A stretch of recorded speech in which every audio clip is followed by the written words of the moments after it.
This week, Rich from Review Tech USA is getting rather upset about 2 frames of animation. He is coming. Cover your butt.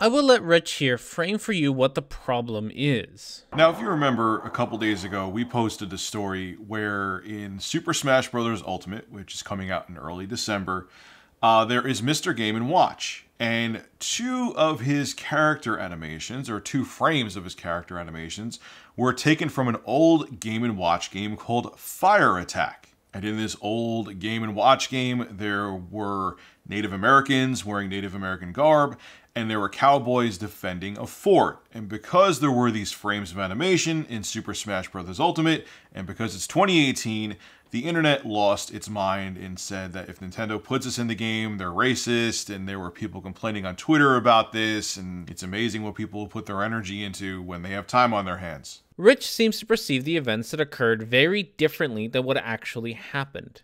Let's break down some of the things that Rich misrepresents here. Firstly, the Mr. Game & Watch frames don't depict Native American garb. They depict stereotypical Native American garb. This is a difference that needs to be pointed out. There is a difference between depicting another culture in traditional garb and depicting them in stereotypical garb. You may or may not think that this is offensive, and more than likely this wasn't designed to offend others, but it is important not to dismiss it. By calling the outfit that Mr. Game & Watch is wearing as Native American garb rather than stereotypical garb, Rich is changing the context as to why someone might be hurt by the depiction. All of a sudden, the person who complained about the outfit is being unreasonable. After all, the outfit, according to Rich, is just Native American garb. This reframing of the complaint not just dismisses the complaint as petty, but also ignores the long history of stereotyping that the Native American community has had to endure. This kind of garb has been used to hurt Native American communities, and ignoring the context makes light of the dehumanization that Native American communities have endured. Second, Rich makes this story out to be a huge outrage. Well, it was one tweet, or at least it was one tweet that Rich cites.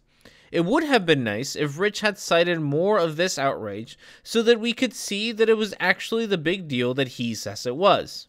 But he didn't, because it wasn't a big deal. The only link that Rich gives us to this outrage is a link to an article that cites a single tweet. A tweet that has 1,001 retweets and 1,681 likes from the writing of this script. Now call me crazy, but 1,000 people talking about Mr. Game & Watch's outfit is hardly an internet outrage. Keep this in mind as we move forward. Well, Nintendo has finally responded to the Game & Watch Native American controversy, and they're removing the sprites. This is what they had to say. I'm going to interrupt Rich here just to give you all something to think about as he reads the official comment by Nintendo. According to Rich, this was a controversy that 1,000 people were talking about, and that because of this controversy, Nintendo will be removing the 2 frames of animation. Remember that this is how Rich is framing the issue. Nintendo has been planning to distribute an update for Super Smash Bros. Ultimate that removes the feather from the silhouette of Mr. Game & Watch. The original game which this depiction of the character is based was released more than 3 decades ago and does not represent our company values today.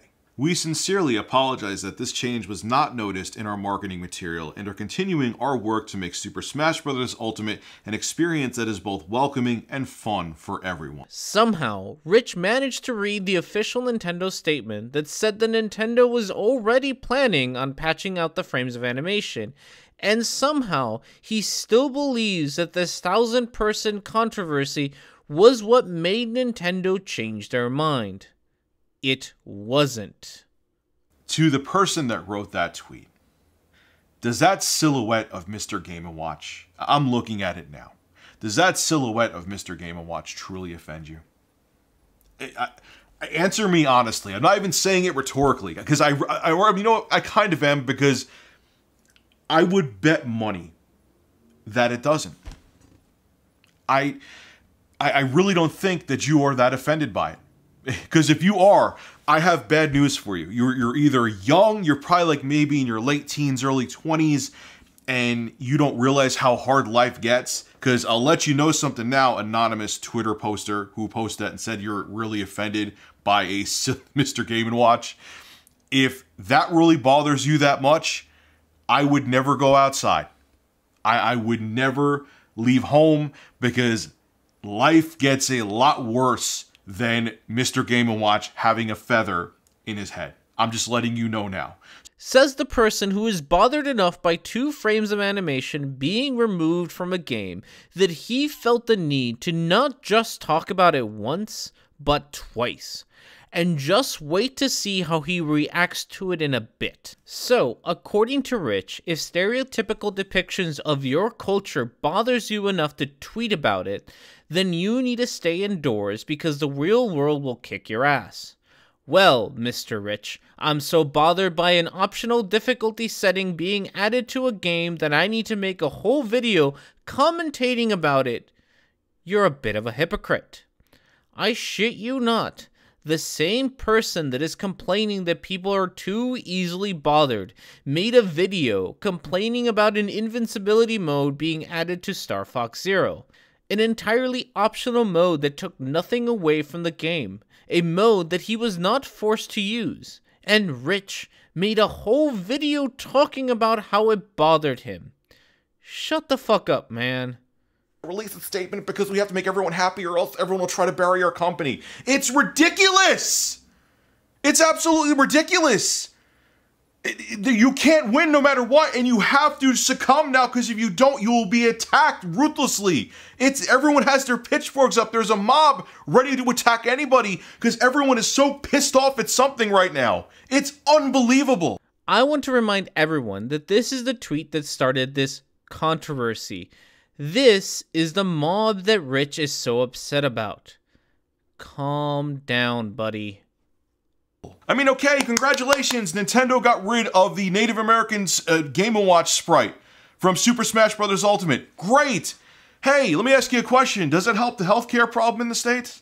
Does it help the mass shooting problem in the United States? Do we win with that because now Mr. Game & Watch doesn't depict a Native American? Does it help net neutrality, the issue that's going on with that? Are any of those problems resolved? Oh, no, they aren't. But you're worried about this frivolous shit, but are you paying attention? Let me ask you a question for everyone who was offended by this. Are you paying attention to any of, no matter what side of the coin you're on, whether you think there should be single-payer healthcare or we should have private insurance, if this offends you, are you more concerned about that?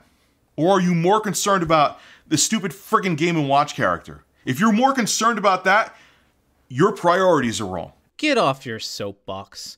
You have, at this point, 707,000 subscribers on your channel. And what do you use your platform for? The Young Turk stereotypes gamers? Does that help solve the healthcare crisis in America? Does that help solve the gun violence? Or how about this video on how Anita Sarkeesian is irrelevant? Does that help solve healthcare? Or how about this video on a single person losing all of their games on Origin? Does that video help solve gun violence? Look, man, I'm not telling you what you should or shouldn't make videos on, or what you're allowed to make commentary on. Fuck, man, look at my content. But don't be a sanctimonious ass and criticize others for not using their platforms to talk about important issues when you, someone who has orders of magnitude more influence on public discourse, chooses to talk about whether we'll get Half-Life 3 or not. You know, the important issues.